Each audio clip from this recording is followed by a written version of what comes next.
वो पहले भी कुछ लोगों के साथ आके, अभी रिसेंटली जिस दिन विधानसभा का स्तर था उस दिन भी मेरे पे हमला करवाने की कोशिश की थी। आज फिर से मेरे पे एक हमला करवाया गया है। आज वो प्रॉपर पैदल थे, गाड़ी में नहीं थे, इसलिए आज मैं रिकॉर्ड करने में सक्षम रही। तो देखिए वो जाते जाते बोल के गए हैं कि सरकार जैसे उनको बोलोगी वो मजबूरी में उन्होंने वो सब चीज़ें वो कर रहे हैं। पिछले 1.5 घंटे तक कोई हरियाणा पुलिस नहीं आई। मैं 6 से 8 बार इनको कॉल कर चुकी, कोई हरियाणा पुलिस के मेंबर्स नहीं आए। इसने सामने से बदतमीजी की और सीधा बोल रहा आप चिपकिए मत मेरे से चिपक क्यों रही हैं हंस हंस के। देखिए एक फीमेल कोच है, एक विक्टिम के पास, ये अगर इस टाइप के बदमाश और वाहियात पुलिस वाले आके अगर हंसेंगे और उसका मजाक बनाते रहेंगे बजाय अपना एक्शन लेने के, जो एक इमरजेंसी एक्शन इनको लेना चाहिए था। और इसके तहत अब मैं कड़ी से कड़ी इस पे निंदा करते हुए मैं अब डायरेक्ट होम मिनिस्टर से बात करूंगी कि कहाँ है वो आपकी सिक्योरिटी जो आपने मुझे प्रोवाइड की थी। और सीएम सर संदीप सिंह ने जो भी किया है वो तो अब आप भी अफसोस करेंगे विधानसभा में, जैसे आपने बोला था और जैसे ढाल बन के आप उसके लिए खड़े हुए हैं। पंचकुला की महिला जूनियर कोच द्वारा मंत्री संदीप सिंह पर छेड़छाड़ के मामले में चार्जशीट दाखिल होने के बाद बड़ा बयान सामने आया। उन्होंने मीडिया के सामने कई चौंकाने वाले खुलासे किए हैं। उन्होंने कहा कि सच कभी छुपता नहीं है। हरियाणा सरकार पर काफी संगीन आरोप उस महिला कोच ने लगाए। इसके अलावा उन्होंने गृह मंत्री और हरियाणा के नवनियुक्त डीजीपी पर भी कई संगीन आरोप लगाए। उन्होंने कहा कि चार्जशीट में हुए खुलासों के बाद अब मुख्यमंत्री भी ऐसे मंत्री का कवच बनकर खड़े हुए हैं। पीड़िता ने मंत्री सरदार संदीप सिंह द्वारा कई बार दुष्कर्म की कोशिश के आरोप उन पर लगाए। उन्होंने कहा कि कोर्ट में आरोप तय करने की कार्रवाई के दौरान आईपीसी की धारा 376 और 511 को जुड़वाने के लिए उनके वकील जिरह करेंगे। महिला कोच ने मंत्री संदीप सिंह द्वारा चैट के माध्यम से आपत्तिजनक फोटो भेजने का आरोप लगाया। तो वहीं उन्होंने अपने ऊपर हमला होने की भी बात कही। उन्होंने कहा कि उन पर पहले भी कई बार जानलेवा हमला किया गया। इसके अलावा उन्होंने कहा कि अगर कुछ उन्हें होता है तो उसके जिम्मेदार हरियाणा के गृह मंत्री और डीजीपी होंगे। साथ ही महिला कोच ने यह भी आरोप लगाया कि मुख्यमंत्री और मंत्री सरदार संदीप सिंह उसे जान से मरवाने की कोशिश कर रहे हैं। कुछ लोगों द्वारा हथियार दिखाकर उसे डराया और धमकाया जाता है। इसके अलावा उस जूनियर कोच ने चंडीगढ़ पुलिस की सराहना की है। पीड़िता ने कहा कि चंडीगढ़ पुलिस ने सरकार के दबाव के बावजूद भी चार्जशीट में सच लिखा है। महिला ने मीडिया के सामने काफी खुलकर बात की, कई बड़े चौंकाने वाले खुलासे किए हैं। आप भी सुनिए। आज क्या वाकया हुआ? आप आज स्टेडियम में आई थी, क्या हुआ है आपके साथ? एक्चुअली मुझे किसी को इंटरव्यू देना था। जस्ट मैं अपने ऑफिस के यहाँ पे आई, जो मेरा रेगुलर रूटीन है उसके तहत, और मैं निकल ही रही थी यहाँ पे मैंने आज वो एक इंसान की आइडेंटिफाई की है जिसका प्रॉपर मैंने पूरा रिकॉर्ड किया है। वो पहले भी कुछ लोगों के साथ आके, अभी रिसेंटली जिस दिन विधानसभा का स्तर था उस दिन भी मेरे पे हमला करवाने की कोशिश की थी। उस दिन भी वो शामिल थे, जिसके तहत मैंने हमारी चंडीगढ़ पुलिस में उसकी कंप्लेंट दी थी। 112 पे भी कॉल करके वहाँ पे पुलिस आई थी। आज फिर से मेरे पे एक हमला करवाया गया है। आज वो प्रॉपर पैदल थे, गाड़ी में नहीं थे, इसलिए आज मैं रिकॉर्ड करने में सक्षम रही। तो देखिए वो जाते जाते बोल के गए हैं कि सरकार जैसे उनको बोलोगी वो मजबूरी में उन्होंने वो सब चीज़ें वो कर रहे हैं। तो उसके बाद मैंने 112 पे तुरंत कॉल किया। आप देख सकते हैं मेरी गाड़ी बीच रोड पे है। मैंने वहीं से कम से कम 7-8 फ़ोन किए हैं हरियाणा पुलिस को, जो कि हरियाणा पुलिस की डीजीपी ने या जो भी होम मिनिस्टर ने सिक्योरिटी दी है वो आज तक मेरे साथ नहीं है, कभी नहीं होती, आप देख भी सकते हैं। 112 पे मेरा पहला फ़ोन किया। मैंने कितना हम्बल रिक्वेस्ट की कि it's very emergency, I am Shiksha talking from the Tau Devi Lal stadium Panchkula, और आप प्लीज़ इसको अभी के अभी यहाँ पे ऐसे मेरे पे हमला हुआ है और आप प्लीज़ पुलिस भेजिए। पिछले 1.5 घंटे तक कोई हरियाणा पुलिस नहीं आई। मैं 6 से 8 बार उनको कॉल कर चुकी, कोई हरियाणा पुलिस के मेंबर्स नहीं आए। अब भी आए 112 वाले, वो उन्होंने अपना टाइम पीरियड शो किया कि जो मेरा 7वां कॉल था उसके 10 मिनट तक अंदर आना होता है, लेकिन ये जो 112 वाले थे विद इन 1.5 मिनट के अंदर दे विल बी हियर।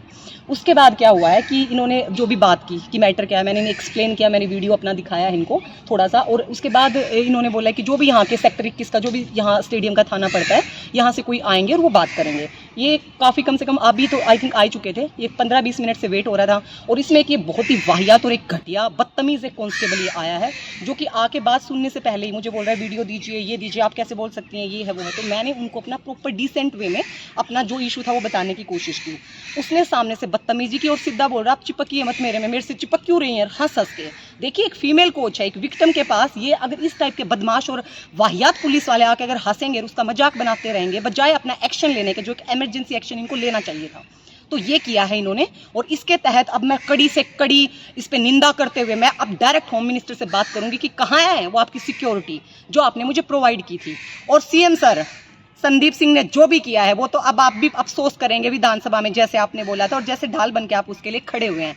लेकिन मुझे अब कुछ भी होता है तो हरियाणा के डीजीपी शत्रुजीत कपूर सर इसके डायरेक्ट जिम्मेदार होंगे, क्योंकि उनके पुलिस प्रशासन ने देखिए आके यहाँ पे उनको भगाने में पूरी मदद की है। जो भी लोग यहाँ से भाग चुके हैं वो टाइम पे पुलिस नहीं भेजी है, और साथ ही आके यहाँ पे जैसा मिसबिहेव किया है इसे कांस्टेबल ने, तो देखिए अगर मुझे कुछ भी होता है इसकी डायरेक्ट जिम्मेदारी home minister Anil Vij sir की होगी, और मुझे मरवाने की जो कोशिशें चल रही हैं कंटिन्यू, ये संदीप सिंह और मुख्यमंत्री के आदेशों के तहत मुझे पहले कोई धमकी भी दी गई है जो लोग आज भागे हैं उनके द्वारा? ये पहले भी 3-4 बार धमकी दिया। अभी रिसेंटली उन्होंने 6 सेक्टर के एरिया में भी मुझे डरा के धमकी दी, पिस्टल दिखाया है, बकायदा 2 लोग और थे जो जिनकी आइडेंटिटी मैंने वीडियो में मैंने बनाया है।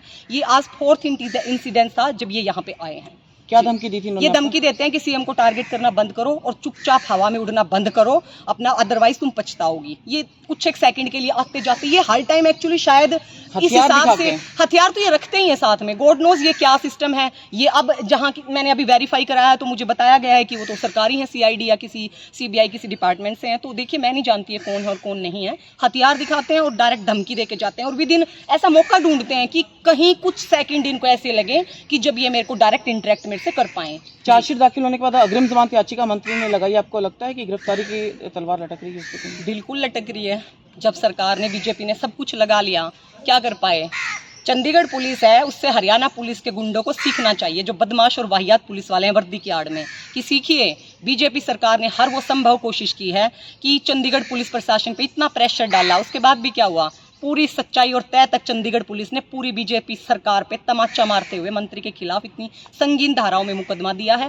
साथ ही जो मेरी स्टेटमेंट थी फर्स्ट डे से, वो सारे पुख्ता सबूत माननीय चंडीगढ़ पुलिस प्रशासन ने रिट्रीव करते हुए, चाहे वो मेरा फोन था या आउटसाइड जो भी जितनी भी इन्वेस्टिगेशन थी या जितने भी फैक्ट्स थे, वो सारे हासिल करते हुए माननीय अदालत में मुकदमा दिया है। कई जगह ऐसे जहां आपके सबूत सही पाए गए और मंत्री की बात जो है गुमराह करने वाली पाई गई, खासतौर पर जैसे 15 मिनट रुकने का उन्होंने कहा कि आप ऑफिस में ही मिली थी सिर्फ, लेकिन पुलिस ने जांच में पाया कि आप वहां पे काफी देर थी और आपको बेडरूम का भी पता था और वॉशरूम का भी पता था, आपने उसकी शिनाख्त की है। देखिए, एक झूठा इंसान अगर इतना ही सच्चा होता तो सामने से आके बोलता लाइफ डिटेक्टर और ब्रेन मैपिंग कर लीजिए। जो पहले दिन से माननीय अदालत का टाइम वेस्ट करते हुए गुमराह कर रहा है, 5 महीने के बाद बोल रहा है मैं तो सोच सोच के जवाब दूंगा, मैं टेस्ट कराऊंगा, तो ऐसे झूठा इंसान जहां मर्जी जिस मर्जी बीजेपी सरकार की आड़ में छिप ले, बाहर भी आएगा और सलाखों के पीछे भी आएगा। और उसने तो फर्स्ट डे से बार बार अपने स्टेटमेंट बदले हैं, हर सबूतों के साथ उसने बार बार हरकत करने की कोशिश की है, तो झूठ तो छिपता नहीं है। चार्जशीट में ये बात भी सामने आईपीएस पंकज नैन ने जैसे कहा है कि उनको 2-3 बार उन्होंने कहा था कि आपके जिम्मेवार ठीक नहीं है आपकी क्लोथ्स को लेकर, लेकिन उन्होंने पुलिस को ये जरूर कहा मंत्री ने कि मैं तो कभी नोट ही नहीं किया जिम में। क्या कहना चाहेंगे? देखिए, वो सिर्फ एक झूठ बोल रहा है, बचने की कोशिश कर रहा है, एक षड्यंत्र रचने के तहत उसने बार बार गुमराह करने की सभी को कोशिश की है। और मुझे काफी खुशी है कि हर ऑफिसर, चाहे वो आईपीएस हैं, सब बिकने वाले नहीं हैं, सब बिकाऊ नहीं है, सब अपनी मेहनत से अपनी जिंदगी में बहुत हार्ड वर्क करके एक देश के संविधान के जिस सिस्टम में बैठते हैं उसके तहत सब बिकाऊ नहीं है। मुझे काफी खुशी है कि इस पूरी गंदगी के दलदल में कोई एक आईपीएस ऑफिसर ऐसे निकले जिन्होंने सच्चाई का साथ दिया और जिन्होंने अपनी